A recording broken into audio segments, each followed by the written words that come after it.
Virtually চলছে আসিফ সাকিব বাগযুদ্ধ। নিষিদ্ধের পক্ষে ক্রীড়া উপদেষ্টা, ব্যাখ্যা দিলেন সাকিব। বোর্ডের প্রতি আমার স্পষ্ট নির্দেশনা থাকবে যে সাকিব আল হাসান কখনোই বাংলাদেশের টিমে আর খেলতে পারবেন না। এই সম্পর্ক রাজনীতির আগে থেকে, সেই জায়গা থেকে আমি একজনকে উইশ করতেই পারি। বিনা প্রতিদ্বন্দ্বিতায় বিসিবি পরিচালক হতে যাচ্ছেন আমিনুল ইসলাম ও নাজমুল আবেদিন। ৩ জনের প্রার্থিতা বাতিল। মোহামেডানের 6 ফুটবলার ছাড়াই শুরু বাংলাদেশ দলের হংকং মিশন। কাল যোগ দেবেন ফাহমিদুল। সাকিব আল হাসান যেন আর কখনো লাল সবুজ জার্সি গায়ে দিতে না পারে, সেজন্য বিসিবিকে আনুষ্ঠানিকভাবে নির্দেশনা দেবে ক্রীড়া মন্ত্রণালয়। চ্যানেল 24-কে নিশ্চিত করেছেন ক্রীড়া উপদেষ্টা আসিফ মাহমুদ। শেখ হাসিনার জন্মদিনে শুভেচ্ছা জানিয়ে পোস্ট দেয়া নিয়ে ভার্চুয়ালি কথার লড়াইয়ে জড়িয়েছেন দুজন। সাকিবও জানিয়েছেন কেন শেখ হাসিনার জন্মদিনের শুভেচ্ছা পোস্ট দিয়েছেন তিনি।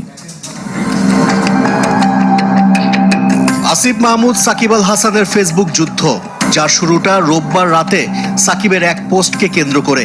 সাবেক প্রধানমন্ত্রী শেখ হাসিনাকে জন্মদিনের শুভেচ্ছা জানান নাম্বার 75। এরপর ক্রীড়া উপদেষ্টা ও সাবেক অধিনায়কের পাল্টাপাল্টি স্ট্যাটাসে উত্তপ্ত হয় সামাজিক যোগাযোগ মাধ্যম। সেখানে সাকিবকে আক্রমণ করেন সার্জিস আলম, হাসনাত আব্দুল্লাহ, সাদিক কায়েমের মতো জুলাই বিপ্লবের অগ্রসেনানীরা। সোমবার আবারও ফেসবুকে পোস্ট দেন আসিফ মাহমুদ, যেখানে উপদেষ্টার সাথে সাকিবের কথোপকথনের অংশ তুলে ধরেন। শুধু ভালো ক্রিকেটার বলেই পুনর্বাসনের সুযোগ নেই, স্পষ্ট জানিয়ে দেন।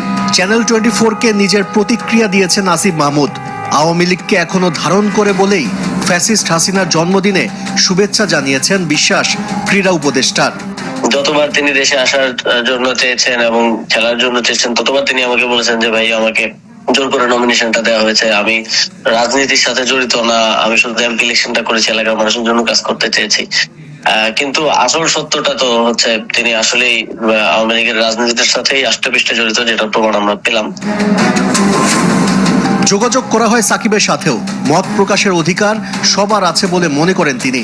সে তো সবসময় সিরিয়াসলি খেলা ফলো করছে, খেলা দেখছে কিংবা খেলা করছে, তাই না? খেলার সাথে যুক্ত ছিল এবং খুব ভাবেই অতপ্রত ভাবেই যুক্ত ছিল। তো সেইখান থেকে একটা সম্পর্ক হয়েছে, তো সেটা সেই সম্পর্ক রাজনীতির আগে থেকে। তো সেই জায়গা থেকে আমি একজনকে উইশ করতেই পারি, ছাড়া অন্য কোনো উদ্দেশ্য, কাউকে কোনো ইঙ্গিত, কোনো কিছু না। ভার্চুয়াল যুদ্ধের মাঝে দুঃসংবাদ শুনতে হয়েছে সাকিব আল হাসানকে। অর্থ পাচার সহ অবৈধ সম্পদ অর্জনের অভিযোগ অনুসন্ধানে নতুন কমিটি গঠন করেছে দুর্নীতি দমন কমিশন। তবে বড় ধাক্কাটা আসতে যাচ্ছে ক্রিকেট বোর্ড থেকে। ক্রীড়া উপদেষ্টা নিশ্চিত করেছেন মন্ত্রণালয় থেকে বিসিবিকে আনুষ্ঠানিকভাবে জানানো হবে সাকিব যেন আর কখনো লাল সবুজ জার্সি গায়ে দিতে না পারে। তাকে বাংলাদেশের পতাকা বহন করতে দেয়া বা বাংলাদেশের জার্সির পরিচয় বহন করতে দেয়া, এটা আমার পক্ষে কোনোভাবেই সুযোগ করে দেওয়া সম্ভব না। ইতিপূর্বে এটা আমি বোর্ডকে এইভাবে না বললেও এখন বোর্ডের প্রতি আমার স্পষ্ট নির্দেশনা থাকবে যে সাকিব আল হাসান কখনোই বাংলাদেশের টিমে আর খেলতে পারবেন না। তাহলে কি সত্যি আনুষ্ঠানিকভাবে শেষ হয়ে যাচ্ছে বাংলাদেশের ক্রিকেটে সাকিব অধ্যায়? সবকিছু ঠিক থাকলে বিসিবি নির্বাচনে বিনা প্রতিদ্বন্দ্বিতায় পরিচালক নির্বাচিত হতে যাচ্ছেন বোর্ডের বর্তমান সভাপতি আমিনুল ইসলাম বুলবুল ও সিনিয়র সহ সভাপতি নাজমুল আবেদিন ফাহিম। ঢাকা বিভাগের জামালপুর জেলার ক্রীড়া সংস্থার আরেক প্রার্থী আব্দুল্লাহ আল ফুয়াদ রেদওয়ানের মনোনয়ন বাতিল ঘোষণা করায় পরিচালক হওয়ার পথে কোনো বাধা নেই তাদের। যদিও এই নিয়ে চ্যালেঞ্জ জানিয়েছেন ফুয়াদ। কাল আপিল গ্রহণ ও শুনানি শেষে নিষ্পত্তি হবে বিষয়টি। জমাকৃত 51টি মনোনয়নপত্রের মধ্যে 48টিকে বৈধ বলেছেন রিটার্নিং কর্মকর্তা।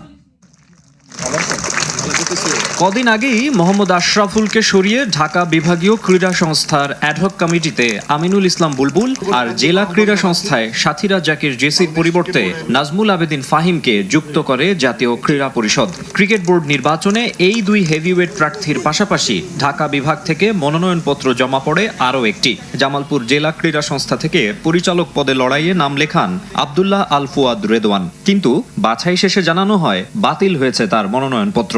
48টি মনোনয়নপত্র বৈধ বলে পেয়েছি। ঢাকা বিভাগের একটি মনোনয়নপত্র বাতিল হয়েছে, সেটা হচ্ছে জামালপুর ক্রীড়া সংস্থা এস.এম. আব্দুল্লাহ আল ফুয়াদ রেদওয়ান। সমর্থনকারী কাউন্সিলর যিনি ওনাকে সমর্থন করেছেন তার ফর্মে যে প্রদত্ত স্বাক্ষর, মানে কাউন্সিলরশিপের যে প্রদত্ত স্বাক্ষর, তার সাথে মনোনয়ন ফর্মে যে স্বাক্ষর করেছেন সেটা সম্পূর্ণ অমিল পাওয়া গেছে।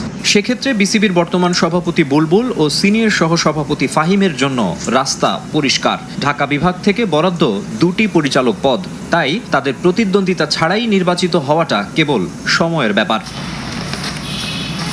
যদিও হাল ছাড়তে নারাজ ফুয়াদ রেদওয়ান, মনোনয়নপত্র বাতিলের খবর শুনেই বোর্ডে ছুটে যান তিনি। দাবি, নমিনেশন পেপারে তার পক্ষের সমর্থকের স্বাক্ষরের বিষয়ে উদ্দেশ্য প্রণোদিতভাবে জটিলতা তৈরি করা হয়েছে। আমি এখানে ষড়যন্ত্রের গন্ধ পাচ্ছি। ওনারা বলছেন সমর্থনকারী স্বাক্ষর ফর্মের স্বাক্ষরের সাথে মিল নেই, কিন্তু ওনারা আমাদেরকে কোনো আচরণবিধি দেন নাই। আচরণবিধিতে পরিষ্কার উল্লেখ থাকতে হবে প্রস্তাবকারীকে, সমর্থনকারীকে তার ফর্মের স্বাক্ষরের সঙ্গে মিল রেখে স্বাক্ষর করতে হবে। মাসুদ রানা মুন্সিগঞ্জ জেলা ক্রীড়া কাউন্সিল আমাকে সমর্থন করেছেন। ওনার জাতীয় পরিচয়পত্রের স্বাক্ষরের সাথে আমার ফর্মের হুবহু স্বাক্ষর মিল রয়েছে। জাতীয় পরিচয়পত্রের স্বাক্ষরের উপরে তার কোনো স্বাক্ষর থাকতে পারে না। এখন সমর্থনকারী এসে বলে যে স্বাক্ষর ঠিক আছে আমার, তাহলে আপনার মনোনয়নপত্রটি বৈধ হিসেবে বিবেচিত হবে।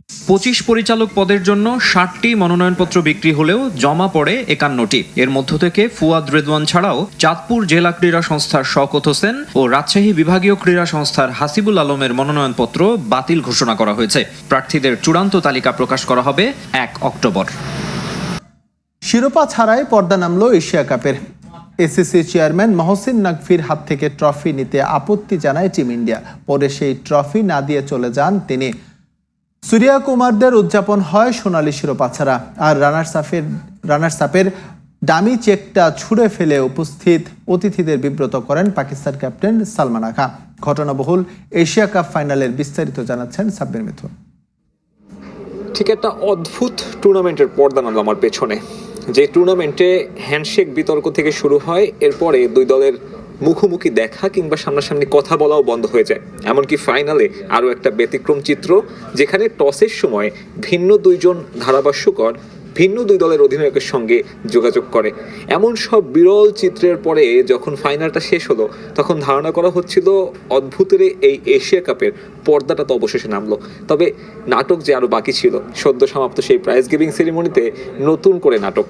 খেলা শেষ হওয়ার 1.5 ঘন্টা পর্যন্ত দাঁড় করিয়ে রাখা হয় উপস্থিত অতিথিদের, যেখানে ছিলেন এসিসির প্রধান মহসিন নাকভি থেকে শুরু করে বিসিবি প্রধান আমিনুল ইসলাম বুলবুল। তবে ভারতীয় ক্রিকেটারদের একটাই কথা, পাকিস্তানি মহসিন নাকভির হাত থেকে তারা নেবে না শিরোপাটা। এবং শেষ পর্যন্ত 1.5 ঘন্টা দাঁড়িয়ে থাকার পরে বেশ তড়িঘড়ি করে মাঠ ছাড়তে বাধ্য হন মহসিন নাকভি, এবং এই মাঠে উপস্থিত ভারতীয় দর্শকরা তখন তাকে দুয়ধ্বনি দিয়েছে। ভারতীয়রা শেষ পর্যন্ত অটল ছিল নিজেদের কথায়, এবং মহসিন নাকভিরও একদম সাফ জবাব, যদি তার হাত থেকে ট্রফিটা না নেয় ভারত, তাহলে কোনো ধরনের ট্রফি দেয়া হবে না। এবং তেমনটি আমরা দেখলাম, সেই ট্রফি ছাড়াই উদযাপনে শেষ হলো এশিয়া কাপ 2025। ভারতীয় দল ট্রফি ছাড়াই উদযাপন করেছে। হ্যাঁ, এরকম একটা অদ্ভুতরে টুর্নামেন্টের দেখা মিলল এই দুবাই আন্তর্জাতিক ক্রিকেট স্টেডিয়ামে। এবং মহসিন নাকভি কিন্তু সেই প্রাইজ গিভিং সেরিমনিতে শুধুমাত্র একটা পুরস্কারই দিয়েছেন, সেটা সালমান আগাকে রানার্স আপ পুরস্কার। কিন্তু সেই রানার্স আপ পুরস্কার নিয়েও আসলে দেখা গেছে যে সালমান আগা খুব বেশি সন্তুষ্ট নয়, এবং যে ডামি চেকটা রয়েছে সেটাও কিন্তু সে ছুঁড়ে মেরেছে। উপস্থিত যে অতিথিরা ছিলেন তাদেরকেও কিন্তু বিব্রত করেছে এমন পরিস্থিতি। অন্যদিকে ভারতীয় সমর্থকরা গোটা প্রাইজ গিভিং সেরেমনিতেই দুয়ধ্বনি দিয়েছে পাকিস্তানি ক্রিকেটার এসিসির প্রধান মহসিন নাকভিকে। এবং সব মিলিয়ে অদ্ভুতরে এই টুর্নামেন্টের পর্দাটা অবশেষে নামলো। পর্দা নামলেও এই ঘটনার রেশ থেকে যাবে বহুদিন। ভারত পাকিস্তানের এই হাত না মেলানোর যে কালচারটা শুরু হলো, সেই কালচার আদৌ থামবে কিনা সেটাই এখন দেখার বিষয়। দুবাই থেকে সাব্বির মিথুন, সময় সংবাদ।